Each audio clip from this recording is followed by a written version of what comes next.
তো আসসালামু আলাইকুম। আজকে একটা নতুন টপিক নিয়ে আলোচনা করতে এসেছি জৈব রসায়নের। তো জৈব রসায়নের একটা টপিক আছে যেটা হচ্ছে সিস ও ট্রান্স সমানুতা। তো সিস ও ট্রান্স সমানুতার জন্য আমাদের হচ্ছে কয়েকটা শর্ত ফলো করা লাগে। তো সেগুলো আমরা দেখব। তো সেটা হচ্ছে সিস সমানু আগে হয় কিভাবে এগুলো আমাদের বোঝা লাগবে। তো এগুলোর জন্য প্রথমে কার্বন কার্বন দ্বিবন্ধন হওয়া লাগবে এবং উপরে ও নিচে উপরে বা নিচে উপরে হচ্ছে তোমার দুইটা সেম ক্যাটাগরি থাকা লাগবে, যেমন এখানে এ এ আর এখানে হচ্ছে তোমার বি বি। যদি এটাও না হয় সমস্যা নেই, আমাদের যে কোনো দুইটা মানে দুই সাইডে যে কোনো একটা আমাদের মৌল সেম থাকা লাগবে। যেমন এখানে আমরা যদি দেখি এ, এখানেও এ, এখানে বি, এখানে হচ্ছে সি। এভাবে হচ্ছে আমরা সিস সমানও থাকে। তাহলে ট্রান্স হচ্ছে গিয়ে এরকম, নিচে যারা যেটা লিখবো সেটা হচ্ছে এরকম ট্রান্স সি সি, উপরে হচ্ছে এ, এখানে হচ্ছে তোমার বি হবে, এখানে হচ্ছে এ হবে, এখানে হচ্ছে বি হবে। এটা গেল এক ধরনের। আর আরেক ধরনের আছে, সেটা হচ্ছে সি, এখানে এ, নিচে হচ্ছে এ, এখানে হচ্ছে বি, এখানে হচ্ছে তোমার সি। এরকম টাইপের। মানে আমাদের হচ্ছে দুইটা সেম। ওইটা মিনিট, এটাকে যদি আমরা আরেকটু ভালো মতো দেখাই, এখানে হচ্ছে যদি আরো বলা যায় যে এটা সেম, এটা আর এটা সেম, বাট এটা আর এটা ডিফারেন্ট, বুঝছো? ব্যাপারটা হচ্ছে এরকম। আবার সেম হচ্ছে এখানেও যদি দেখি দ্বিবন্ধন বিদ্যমান, A A same, but B আর C not same. Okay, final. But কথা হচ্ছে কি, আমাদের এই সিস আর ট্রান্স সমানোর জন্য কয়েকটা বৈশিষ্ট্য থাকে। এই সিস আর ট্রান্স সমানোর জন্য আমাদের কিছু কিছু ধর্মের পার্থক্য দেখা যায়। সরি, স্পেলিং মিস্টেক, সমানু হবে। তো সিস আর ট্রান্স সমানুর যে বৈশিষ্ট্য পার্থক্য আছে, বা এই সিস আর ট্রান্স সমানুর ধর্মের কারণে কিছু চেঞ্জ দেখা যায়। যেমন আহ গলনাঙ্কের পার্থক্য, কিংবা দ্রাব্যতার পার্থক্য, কিংবা প্রতিসরণাঙ্কের পার্থক্য। কিন্তু এগুলা কেন হয় আসলে? তো এটা বোঝার জন্য আমাদের একটু ডিপ আন্ডারস্ট্যান্ডিং থাকা দরকার। যেমন আমরা একটু দেখি ভাইয়া, যে সিস সমানুর ক্ষেত্রে কি হয় আসলে অ্যাকচুয়ালি। এটা যদি আমাদের হয় একটা সিস সমানুতে আসলে দেখো, সি সি ধরো উপরে একটা বড় বন্ধন আছে, মানে বড় একটা অণু আছে, এখানে একটা বড় অণু আছে। এটা হচ্ছে ধরো ছোট অণু, এটাও হচ্ছে তোমার ছোট অণু আছে। তো এইসব ক্ষেত্রে দেখো তোমার হচ্ছে যদি এখানে একটা লাইন চিন্তা করো সি বরাবর, মানে যদি আমরা এই বরাবর একটা লাইন চিন্তা করি, তাহলে কি হচ্ছে দেখো, এই বরাবর আর হচ্ছে এই বরাবর দুইটা কি সমান? ভর সমান না। যেহেতু এদের ভর সমান না, ধরো এর ভর হচ্ছে, এর টোটালটার ভর হচ্ছে সব মিলে m1। আর এই নিচের যেটা আছে, ওয়েট, একটা নতুন কালি, ধরো এটার জন্য হচ্ছে এটা m2। তো এদের মধ্যে যেটা হয় সেটা হচ্ছে ডাইপোল পার্থক্য তৈরি হয়, বা ডাইপোল মোমেন্টের পার্থক্য তৈরি হয়। এই ডাইপোল মোমেন্টের পার্থক্যের জন্য মূলত কি হয় অ্যাকচুয়ালি, এটা হচ্ছে তোমার ভারসাম্যে থাকে না সহজে। যেহেতু এরা ভারসাম্যে থাকে না, সুতরাং এরা হচ্ছে যখন লিকুইড অবস্থায় থাকে তখন তাদের মধ্যে ভারসাম্য ঠিক মতো থাকার কথা না। তো আমরা যদি একটু ভালো মতো খেয়াল করি যে তাহলে ট্রান্স সমানুর মধ্যে কি চলতেছে, ট্রান্স সমানুতে যদি আমরা একটু তাকাই, তাহলে একটু দেখি। এটা হচ্ছে, আমি একটু লিখে নিই, ট্রান্সের মধ্যে কি হচ্ছে অ্যাকচুয়ালি, সেটা হচ্ছে সি ডাবল বন্ড সি, উপরে যদি এ হয়, এখানে যদি তোমার, আচ্ছা এটাকে আমরা এ বি না দিয়ে এটা দিয়ে আমরা হচ্ছে ডাইরেক্ট কালার দিয়ে বুঝাই, বা বড় হাতের ই দিয়ে বুঝাই। আমরা আগেরটা যে এরকম ভাবে বুঝছি সেরকম। তো সি ডাবল বন্ড সি, উপরে হচ্ছে বড়টা থাকবে, নিচে হচ্ছে এরকম বড়টা থাকবে, এখানে ছোটটা, এখানেও ছোটটা। এখন ছোটটা বলতে এখানে আমরা হাইড্রোজেন ধরে নিতেছি, আর বড়টা ধরতেছি আমরা CH3, আর এটাও আমরা ধরতেছি CH3। আর উপরের ক্ষেত্রে ঠিক সেম ভাবে আমরা একটু এখানে লিখে নিই, CH3 CH3। গেল, ভালো কথা।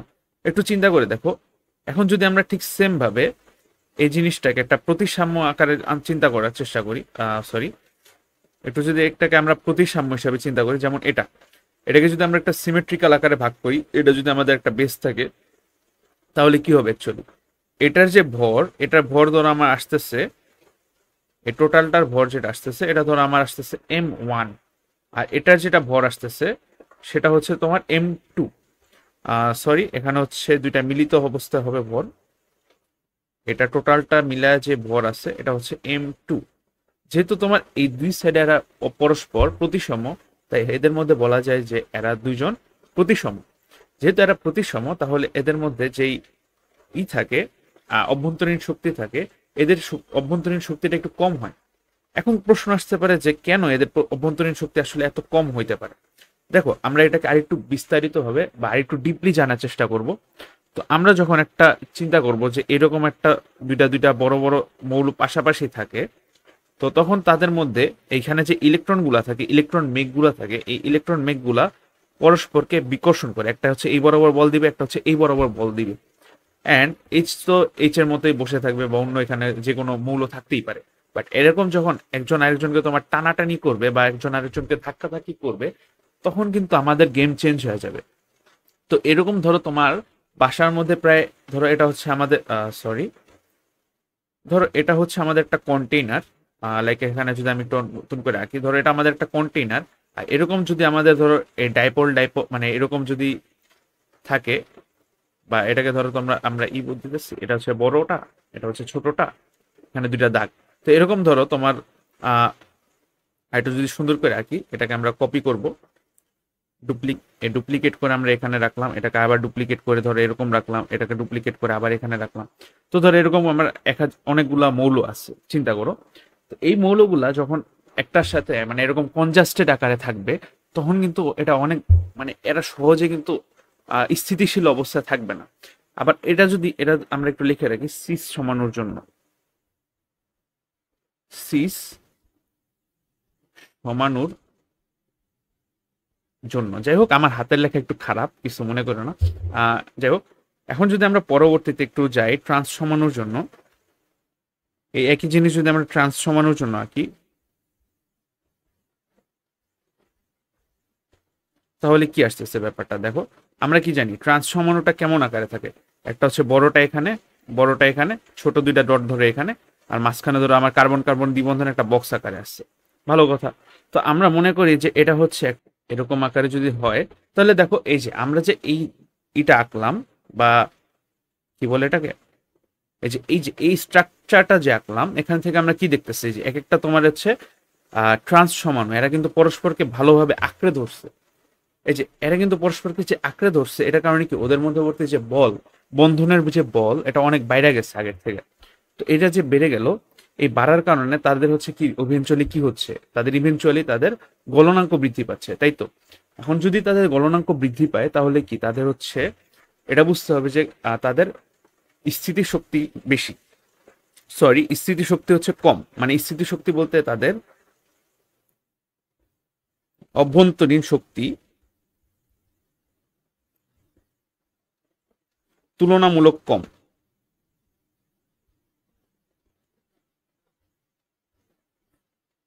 এখানে একটু এটা মার্ক করে রাখি।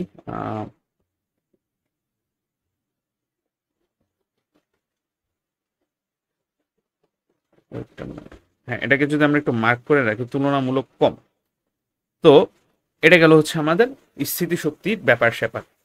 অ্যান্ড দেন আমাদের এখন নতুন একটা প্রশ্ন আসতে পারে, মানে এখন আমরা যতটুকু আলোচনা করছি এখান থেকে আমরা বলতে পারি যে কেন একটা সিস সমাণু আর একটা ট্রান্স সমাণুর মধ্যে গলনাঙ্ক কম আর বেশি কেন, এটা আমরা এখন ব্যাখ্যা করতে পারবো ইনশাল্লাহ। বাট কথা হচ্ছে যে যদি তোমাকে কেউ আস্ক করে যে তোমার দ্রাব্যতা আর প্রতিসরণাঙ্ক কেন এদের মধ্যে পার্থক্য আছে, তখন তুমি কি অ্যান্সার দিবা? তো চলো এটা আমরা দেখে নিই একটু।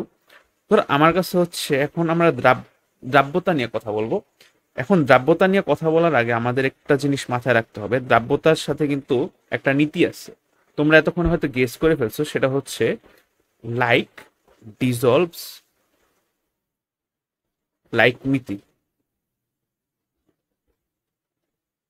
তো এই লাইক ডিজলভস লাইক নীতি মানে কি? লাইক ডিজলভস লাইক নীতি মানে হচ্ছে এটা যেমন নাম তেমনই কাজ। এটা যেমন পোলার দ্রাবক অবশ্যই পোলারে দ্রবীভূত, মানে পোলারের মতো যে পোলার, সে পোলারের মধ্যে দ্রবীভূত। যে অপোলারের মতো অপোলার, সে হচ্ছে অপোলারে দ্রবীভূত। আর যদি তো এটার যদি একটা সহজ উদাহরণ দেই তোমাদের, তাহলে বুঝতে পারবা। যেমন ধরো আমাদের কাছে একটা তেল আছে, লাইক এটা হচ্ছে ধরো আমাদের একটা তেলের বাক্স আছে, এই তেলের মধ্যে তেলের বয়ম আছে একটা। ধরো এই তেলের বয়মের মধ্যে যদি তুমি পানি দাও, তাহলে কি এরা তোমার দ্রবীভূত হবে? উত্তর হইল না, এরা কোনোদিনও দ্রবীভূত হবে না। বাট তুমি যদি এই তেলের বোতলে যদি একটা নারিকেল তেল দাও, বা ধরো কেরোসিন যদি দাও, তাহলে কিন্তু এরা খুব ভালোভাবেই দ্রবীভূত হবে। যদি এতটুকু বোঝা থাকে তাহলে ধরো এটা আমাদের অনেকগুলো কনসেপ্ট আগায় যাবে। এখন একটু আমরা চিন্তা করি এইভাবে যে আমার কাছে যেই একটা সিস সমাণু আছে, ধরো এটা হচ্ছে আমার একটা সিস সমাণু। এই সিস সমাণুর মধ্যে সি, এখানে হচ্ছে তোমার সি, এখানে একটা এইচ আছে, এখানে একটা এইচ আছে, সরি এখানে হচ্ছে একটা এইচ আছে, এর সাথে আমরা এইচ আছে। আচ্ছা যাই হোক, এরা দুজনের মধ্যে দেখো এখানকার কি ইলেকট্রন ঘনত্বটা বেশি না, তাই তো? এখন যদি ইলেকট্রন ঘনত্ব এখানে একটু বেশি থাকে তাহলে কি এটা তোমার একটু পার্শিয়ালি নেগেটিভ হয়ে যাবে, আর এখান থেকে যারা একটু আসছে এখানে কি পজিটিভ। এখন হাইড্রোজেনও তো এমনি ইলেকট্রন নাই, তার উপর দেখ হাইড্রোজেনের ইলেকট্রনটা এইখানে থাকে বেশিরভাগ, তাহলে কি এটা তোমার প্রায় একটু ডেল প্লাস হয়ে যাবে। এখন যদি এরকম হয় তাহলে কি তোমার পোলারিটি হবে অবশ্যই, মানে প্রান্তের পার্থক্য হবে, তাহলে এটা কি একটু পোলার টাইপের না, পোলার। এখন এই যে পোলার, এই কারণে তোমার এরা পানিতে দ্রবীভূত হয় বেশি।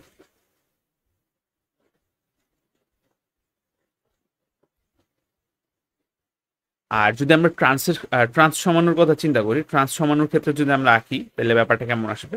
তো এটা হচ্ছে আমার ট্রান্স সমানু, এখন আঁকলাম সি, এটা হচ্ছে সি ডাবল বন্ড তোমার হচ্ছে, আর এখানে ধরো এইচ, আর এখানে হচ্ছে আমার এইচ। তো এখানে দেখো আমার কোনো মানে কোনো কাহিনী নেই এখানে, এটা পোলারিটি যে হবে এটার কোনো স্কোপই নেই এখানে। দেখো এখানে যদি তোমার ডেল প্লাসও তৈরি হয়, এখানেও তোমার সরি ডেল মাইনাসও যদি তৈরি হয়, যদি এখানে তোমার ডেল মাইনাসও তৈরি হয় আর এখানেও যদি তোমার ডেল মাইনাস তৈরি হয়, কিন্তু দুইটা কিন্তু পরস্পরের সমান এবং কাটাকাটি করে দিবে। তো যেটার কারণে কি হবে, এদের হচ্ছে পোলারিটি কম, মানে এটা অপোলার। ট্রান্স হলো অপোলার, ট্রান্স হচ্ছে অপোলার, এই কারণে কিন্তু আমার এই যে এত পার্থক্য হইতেছে। এখন যদি আমরা আরেকটু ভালো মতো খেয়াল করি কি হইতেছে ব্যাপারটা এখন, তো এই যে এরা যে অপোলার, তাহলে কি এরা পানিতে দ্রবীভূত হবে? উত্তর হলো না। কারণ পানিটা কিভাবে আকারে থাকে, পানির যদি গঠন আমরা দেখি, পানির গঠনটা হচ্ছে এরকম যে ও, এটা হচ্ছে তোমার ডেল মাইনাস আকারে থাকে, আর এখান থেকে যে তোমার এইচ প্লাস থাকে, এইচ থাকে, আর এখানেও যে এইচ থাকে, সরি হ্যাঁ, এখানেও যে এইচ থাকে। এখন এই ডেল মাইনাস যেটা আছে, two del minus two del plus, এটা মেনলি কেন হয়, এই যে হাইড্রোজেনের মধ্যে যারা এই যে ইলেকট্রন ওরা শেয়ার করে থাকে, এখন এই ইলেকট্রন শেয়ারের মধ্যে এই ইলেকট্রন দুইটা তোমার এই সাইডে চলে যায়। কারণ কি, তোমার অক্সিজেনের তড়িৎ ঋণাত্মকতা, তোমার অক্সিজেন এর তড়িৎ ঋণাত্মকতা, সরি অক্সিজেন এর তড়িৎ ঋণাত্মকতা ইজ গ্রেটার দেন তোমার হচ্ছে এইচ এর তড়িৎ ঋণাত্মকতা। তো এরকম আর কি। তো এই যে এদের যে পার্থক্যের কারণে তোমার হচ্ছে মূলত এরা পোলার, অ্যান্ড পোলারের মধ্যে কি হয়, পোলার দ্রবীভূত হয়। মানে কি তোমার যদি আমরা আরেকটু ভালো মতো একটু রিক্যাপ করি তাহলে কি, যে এটা হচ্ছে তোমার সিস সমাণু। এই সিস সমাণু যেহেতু আছে, সিস সমাণুটা তোমার কিসের মধ্যে দ্রবীভূত, তাহলে এটা হচ্ছে অবশ্যই তোমার পানিতে দ্রবীভূত সিস সমাণু। আর ট্রান্স সমাণু যারা, এরা হচ্ছে তোমার অপোলার জাতীয়, যেমন তেলে দ্রবীভূত, মানে পানিতে দ্রবীভূত কম হয় এরা। অ্যান্ড সবার লাস্টলি যেটা আসে সেটা হচ্ছে প্রতিসারণাঙ্ক। এখন প্রতিসরণাঙ্ক আর হচ্ছে ঘনত্ব ব্যাপারটা আসে। এখন আমরা একটু কয়েকটা জিনিস খেয়াল করি, যেমন ধরো আমরা হচ্ছে একটু এভাবে চিন্তা করি সিস সমাণুকে। এখন আমরা যে জিনিসটা নিয়ে কথা বলবো সেটা হচ্ছে ঘনত্ব নিয়ে। তো ঘনত্ব নিয়ে কথা বলার জন্য সবার আগে আমাদের একটা জিনিস বোঝা লাগবে যে কার ঘনত্বটা বেশি আর কেন বেশি হওয়া লাগবে, ঠিক আছে? তো এখন যদি আমরা একটু একটা গঠন দেখি, যেমন সিস সমানুর গঠন যদি আমরা দেখি, এটা হচ্ছে ধরো বড়টা, এটা হচ্ছে তোমার বড়টা, আর এটা ধরো তোমার ছোট এইচ আকারে আসছে একটা মৌল। তো এরকম যদি থাকে তাহলে আমরা কি হবে, আমাদের এখানে একটা জিনিস খেয়াল রাখা লাগবে যে এই সিস সমানুর কিন্তু এইখানে ওরা পরস্পরকে প্রথমত বিকর্ষণ করতেছে, এক গেল এটা। আর তার উপর দেখো হচ্ছে ওরা দেখো এখানে যদি এই অবস্থাতে থাকে তাহলে কি ওদের তোমার বেশি জায়গা দরকার না অ্যাকচুয়ালি। একবার চিন্তা করো তুমি এইভাবে যে ধরো তোমার কাছে একটা বক্স আছে, এই বক্সের মধ্যে ধরো তোমার একটা প্রান্ত বেশি পরিমাণে তোমার জায়গা খরচ করতেছে এই বরাবর, তো ধর আরেকটা প্রান্ত কি করবে, এরকম একটা বেশি জায়গা খরচ করবে, এই তো তাই তো না? এখন আমরা এর আগে কয়েকটা কিছু এর আগে একটা ভিডিও মানে এর আগে একটা চিত্র আঁকছিলাম, সেটাকে আমরা আরেকবার নিব, সেটাকে আমরা একটু নিয়ে আসি। হ্যাঁ, নিয়ে আসলাম, সেটাকে নিয়ে আসলাম। এটা হচ্ছে মেনলি কি, এটা হচ্ছে তোমার ট্রান্স সমাণু, এটাকে আমরা একটু লিখে রাখি, ট্রান্স সমাণু। তো ট্রান্স সমাণুর ক্ষেত্রে দেখো এখানে কি হইতেছে অ্যাকচুয়ালি, এখানে হচ্ছে মূলত এই যে এখানে যে এক একটা ট্রান্স সমাণু আছে এরা কিন্তু পরস্পরকে খুব ভালো লেভেলের একটা জায়গা তৈরি করতেছে, তাই তো? এই জায়গাটা তৈরি করার কারণে দেখো ওরা খুব কম জায়গাতে অনেক বেশি মানে বেশি পরিমাণে স্থান ধরতেছে এখানে, মানে খুব কম জায়গাতে বেশি ভরের জায়গা নিচ্ছে। তো এখানে আমরা কি জানি, তোমার ঘনত্বের সূত্র কি? ঘনত্বের সূত্র হচ্ছে তোমার রো সমান সমান এম বাই ভি, তাই তো? এখন যদি তোমার ভি কম হয় এম বেশি হয় তাহলে তো অবশ্যই তোমার রো এর মান বেশি হবে। যাই হোক, এটা সামান্য একটা ছিল, হাইপোথিসিস ছিল। তো এতটুকু যদি আমার মোটামুটি জানি তাহলে it's more than enough. Wait a minute, ঠিক আছে, যদি আমরা এতটুকু জানি এটা হচ্ছে মোর দেন এনাফ। এখন হচ্ছে দেখো এখানে এই একটা টপিক থেকে আমরা ইজিলি বলতে পারি যে ট্রান্স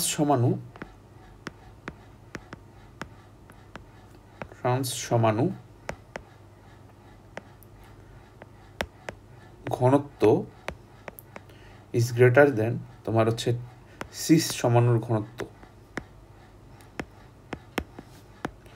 এখন এটাকে তুমি আরেকটু ইজিলি ভাবতে পারো এভাবে যে তোমার হচ্ছে প্যাকিং সিস্টেম, যেমন হচ্ছে ধরো এইখানে একটু চিন্তা করে দেখো, এই চিত্রে আমরা যদি আরেকবার একটু হাইলাইট করে দেখাই, এই যে এই চিত্রে যদি একটু খেয়াল করে দেখো, এদের হচ্ছে তোমার প্যাকিং সিস্টেমের ঝামেলা আছে। যেমন দেখো এরকম আকারে যদি থাকে, যাই হোক এটাকে আরেকটু সুন্দর করে লেখা লাগবে,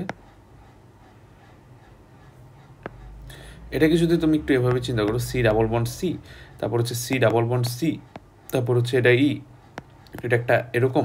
তো একটু চিন্তা করো এরকম যদি আকারে থাকে তাহলে কিন্তু আমার অনেক ঝামেলা হয়। মানে এরকম ধরো তুমি বেশি পরিমাণে এরকম অবস্থা করে বেশি পরিমাণে এরকম তুমি রাখতে পারবা না। তো যে কারণে এটার ঘনত্বটা অনেক বেশি হবে, মানে অনেক কম হবে, সরি। সিস সমাণুর ঘনত্ব কম হয় জেনারেলি, আর ট্রান্স সমাণুর ঘনত্ব বেশি হয়, এটাই ফাইনাল। আর লাস্টলি একটা জিনিস আমাদের অবশ্যই মাথায় রাখা লাগবে, সিস সমাণু প্রতিসরণাঙ্ক is greater than ট্রান্স সমাণুর প্রতিসরণাঙ্ক।